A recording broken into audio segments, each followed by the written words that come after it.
Welcome to Lokesh kitchen. நீ பார்க்க போகிறது முதல் ஸ்டவ்வில் 5 லிட்டர் குக்கரை வைக்க வேண்டும். பிறகு கடலெண்ணெய் ஊற்ற வேண்டும். குக்கர் மட்டத்தை அடைகிற வரைக்கும் எண்ணெயை ஊற்ற வேண்டும். பிறகு பட்டை, கிராம்பு, வெஞ்சலை போட வேண்டும் தேவையான அளவுக்கு. அன்னாசிப்பூ இருந்தால் போடுவோம். பின்னர் வெங்காயத்தை சேர்த்துக்கொள்வோம். 3 ஆளாக்கு 2 இல்லை 3 பெரிய வெங்காயம் சேர்த்துக்கொள்வோம்.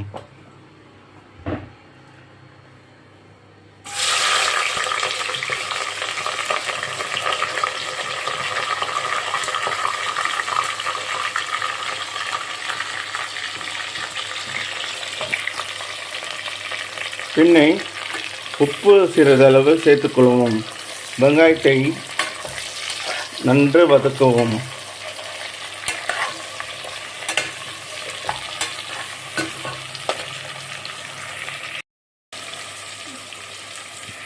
உப்பு சேர்த்தவுடன் நன்றாக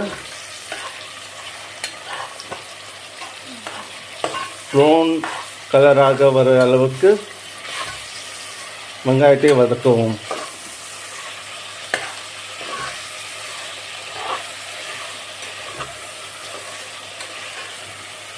தக்காளி அதிகமாக சேர்க்க வேண்டாம்.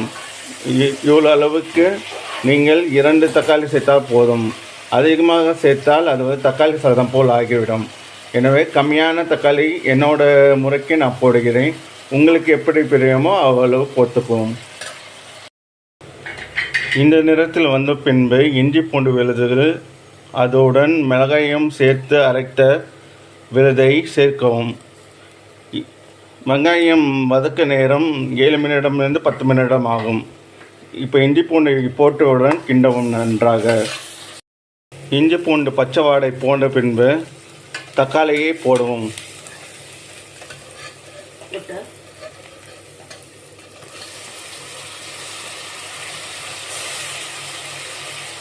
தக்காளி நன்கு வதங்க பின்பு சிக்கனை சேர்த்துக்கொள்ளவும்.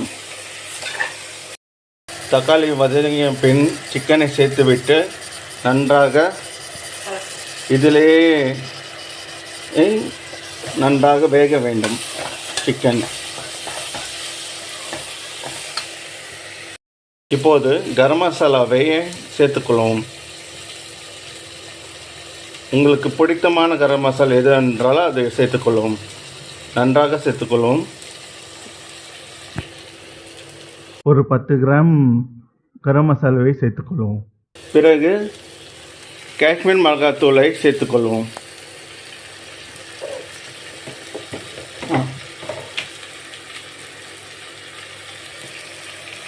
காஷ்மீர் மிளகாத்தூளை 1.5 ஸ்பூன் சேர்த்துக்கொள்வோம். இது காரமாக இருக்கும். இந்த காஷ்மீர் மிளகாய் 1.5 ஸ்பூன் சேர்த்துக்கொண்டு நன்றாக வதக்கவும்.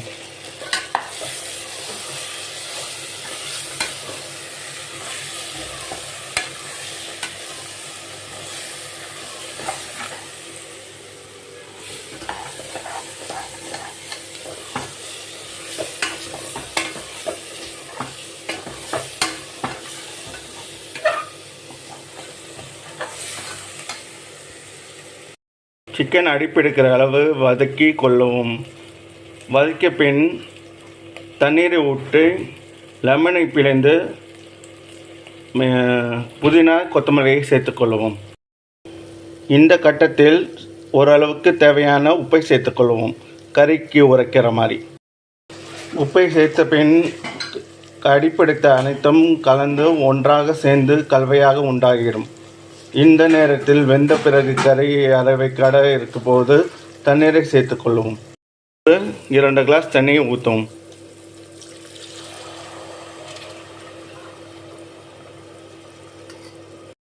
கொதி வரும்போது எலுமிச்சை சாறை சேர்த்துக்கொள்ளவும். பாதி எலுமிச்சம் சேர்த்தால் போதும். சிறிய எலுமிச்சை அரை. குறிப்பு: இந்த பிரியாணி செய்யறதுக்கு 1/2 மணி நேரம்லேருந்து 1 மணி நேரம் ஆகக்கூடும். பொறுமையாக என்றால் நன்றாக நன்றான பிரியாணி கிடைக்கும். குறிப்பு: இந்த பிரியாணி செய்ய போது 70% வெப்பநிலையில் உள்ள பர்னரை ஏற்றுக்கொள்வோம். இந்த பிரியாணி மூலமாக 3 வகையான சிக்கன் ரெசிபி செய்யலாம். அதாவது சிக்கன் தொக்கும் செய்யலாம், சிக்கன் குழம்பும் செய்யலாம், சிக்கன் பிரியாணியும் செய்யலாம். இந்த வகையில் குறிப்பு: கறி வேகவில்லை என்றால் 1 கிளாஸ் சேர்த்துவிட்டு வெந்த பிறகு அரிசி போடுவோம். இப்போது கொத்தமல்லி புதினாவை சேர்த்துக்கொள்வோம்.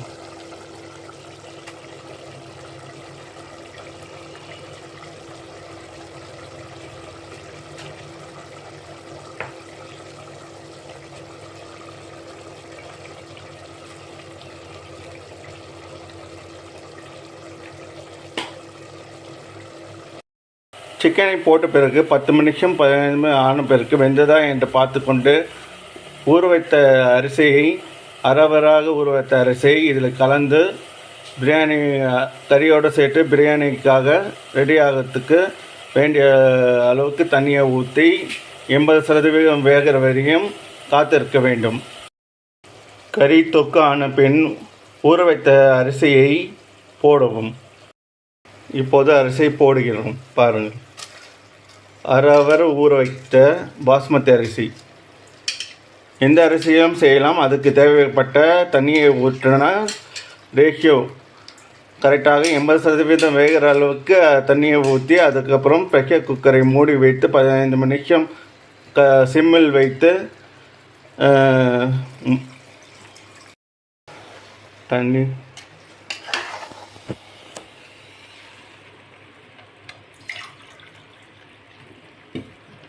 கிண்ட போது தண்ணீரை 3 கிளாஸ் தண்ணீரை ஊற்ற வேண்டும்.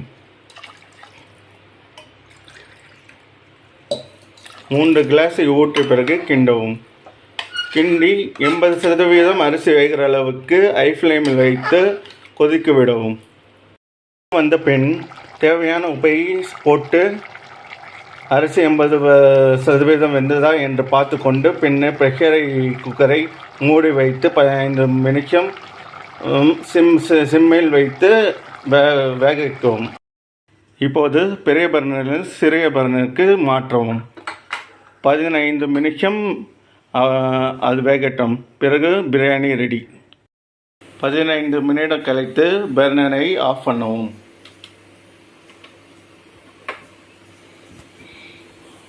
பிறகு ப்ரெஷரை ஃப்ரீ பண்ணவும்.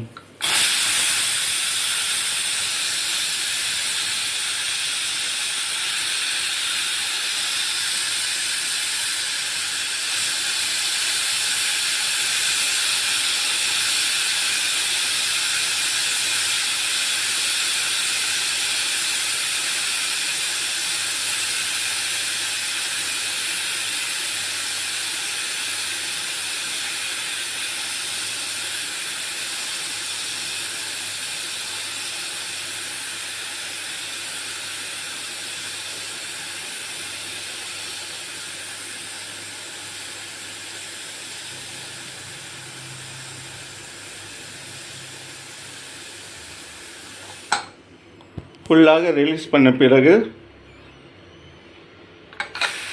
குக்கரை திறந்து பார்க்கவும். இப்போது உதிரியான பிரியாணி ரெடி. லோக்லி பிரியாணி சிக்கன்.